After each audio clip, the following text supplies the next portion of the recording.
Bismillahirrahmanirrahim. Assalamualaikum warahmatullahi wabarakatuh.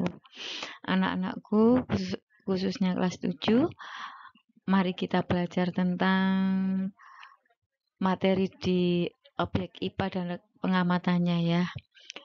Dalam hal ini kita akan belajar tentang besaran anak-anak.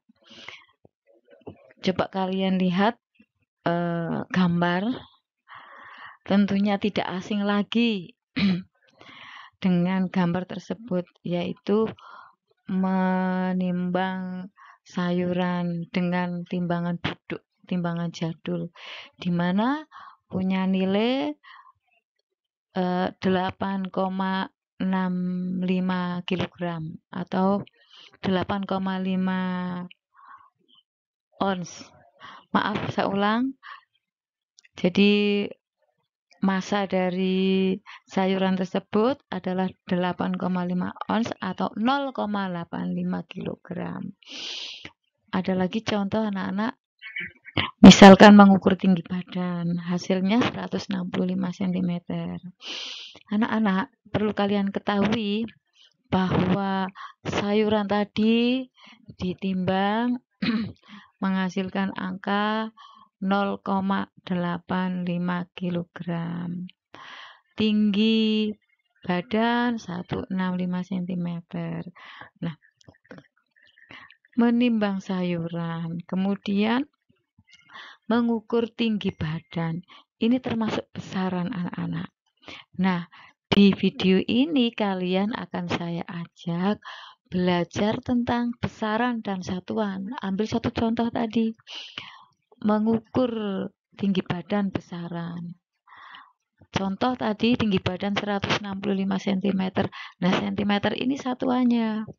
Kemudian menimbang sayur dengan nilai 0,85 kg. Menimbang itu massa ya, itu besaran itu anak-anak. Sedangkan kilogram itu adalah satuannya. Nah, di sini kita akan belajar besaran dan satuan. Apa yang dimaksud dengan besaran dan apa yang dimaksud dengan satuan. Nah, di mana materi tersebut dipelajari? Saya ulang ya, di bab awal yaitu objek IPA dan pengamatannya. Oke. Sekarang kita belajar artinya besaran itu apa? Besaran adalah sifat fisika dari suatu materi atau sistem yang dapat diukur dan dihitung menggunakan alat ukur. Nah, besaran ini bisa diartikan juga segala sesuatu yang dapat diukur dan hasilnya dapat dinyatakan dengan angka. Nah, besaran ini harus dinyatakan dengan angka. Tidak boleh dinyatakan dengan kata-kata sifat. Ambil satu contoh, misalkan pensil kecil, bola bulat besar. Itu tidak boleh. Besar, kecil, tinggi badan sangat tinggi, itu tidak boleh. Ya, jadi ukuran seperti itu bukan tidak diperbolehkan untuk menyatakan besaran anak-anak. Namun ada beberapa sesuatu bisa dikatakan penilaian yang tidak bisa diangkakan. Misalkan besar kasih sayangmu terhadap sahabat, besar perasaanmu saat menerima surprise, itu tidak bisa diangkakan. Nah, itu penilaian-penilaian serupa itu bukan termasuk besaran. Oke. Nah, sekarang satuan anak-anak. Apa ini satuan? Satuan adalah nilai yang digunakan untuk mengukur besaran. Saya ulang, satuan adalah nilai yang digunakan untuk mengukur besaran.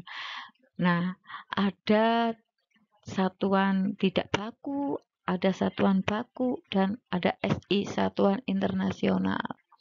Nah, satuan tidak baku adalah satuan yang apabila digunakan oleh orang berbeda, ini akan memberikan hasil pengukuran yang berbeda juga.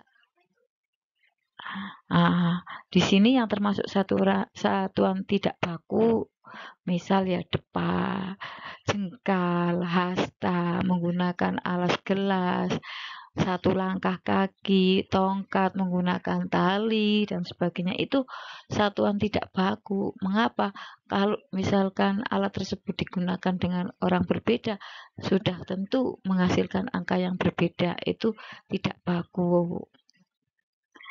Ya, jadi satuan tidak baku itu kalau zaman dulu umum dipakai, mengingat belum ditemukannya sistem satuan yang modern yang belum dibuat. Nah, tadi sudah disebutkan ya, satuan tidak baku itu contohnya jengkal.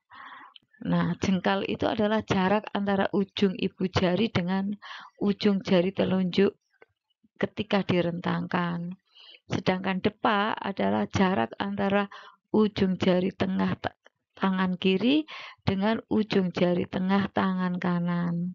Jika kedua lengan itu direntangkan. Ada lagi kilan. Kilan itu adalah jarak antara ujung ibu jari dengan ujung kelingking ketika telapak tangan direntangkan. Kalau hasta itu 1 cubit, bisa dikatakan 1 cubit adalah jarak antara siku lengan dan siku jari tengah ketika direntangkan. Ada lagi yang namanya tumbuk. Tumbuk adalah satuan luas tanah yang digunakan di daerah Jawa Barat. Satu tumbuk itu setara dengan 14 meter persegi. Itu termasuk satuan-satuan tidak baku. Nah, sekarang satuan baku. Satuan baku adalah satuan yang apabila digunakan oleh siapapun akan memberikan hasil pengukuran yang sama. Sebagai contoh, mengukur meja yang panjangnya 1 meter menggunakan meteran. Baik itu dilakukan oleh orang dewasa, anak kecil, siapapun akan memberikan hasil pengukuran yang sama, yaitu 1 meter. Contoh satuan baku. Untuk menyatakan besaran panjang, satuan bakunya adalah meter, bisa juga dengan menggunakan sentimeter,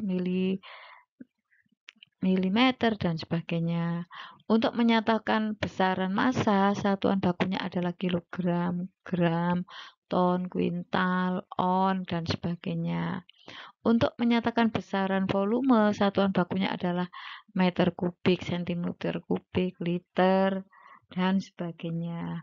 Untuk menyatakan besaran kecepatan, satuan bakunya adalah meter per sekon. Gitu ya, itu satuan baku.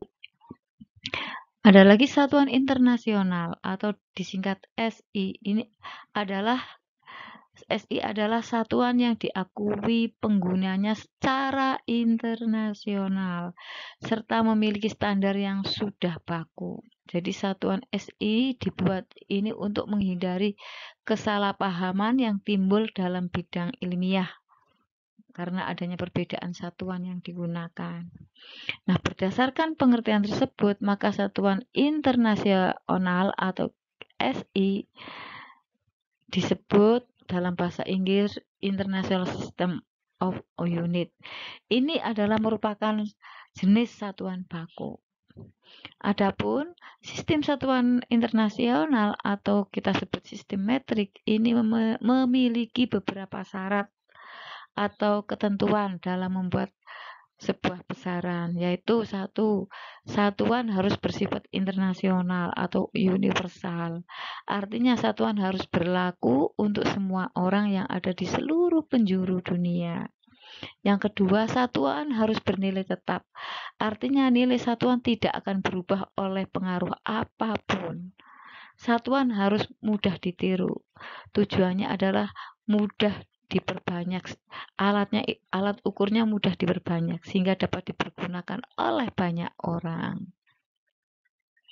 Dalam perkembangan kurun waktu selanjutnya, sistem internasional atau SI ini dibagi menjadi 2 anak-anak.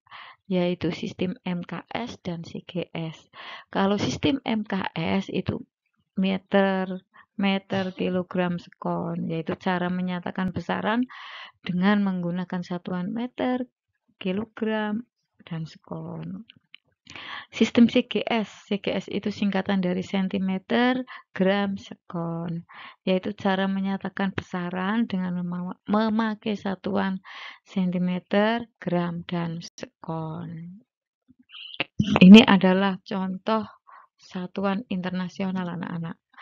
Nama besaran panjang, MKS-nya meter, CGS-nya menggunakan sentimeter. Kalau massa, MKS menggunakan kilogram, satuan CGS-nya gram. Waktu, kalau dalam MKS sekon, kalau dalam satuan CGS sama sekon. Sekon atau detik ya. Volume, kalau dalam MKS meter kubik, tapi dalam CGS sentimeter kubik. Untuk kecepatan, di satuan MKS meter per sekon, tapi kalau di CGS sentimeter per sekon. Begitu ya. Massa jenis kilogram per meter kubik. Satuan CGS-nya gram per sentimeter kubik. Gaya itu Newton, sedangkan CGS menggunakan din. Dan sebagainya. Itu anak-anak ya. Tentang materi besaran dan satuan. Semoga bermanfaat dan menambah motivasi kalian untuk belajar lebih giat lagi. Oke, sampai jumpa pada materi berikutnya. Terima kasih. Wassalamualaikum warahmatullahi wabarakatuh.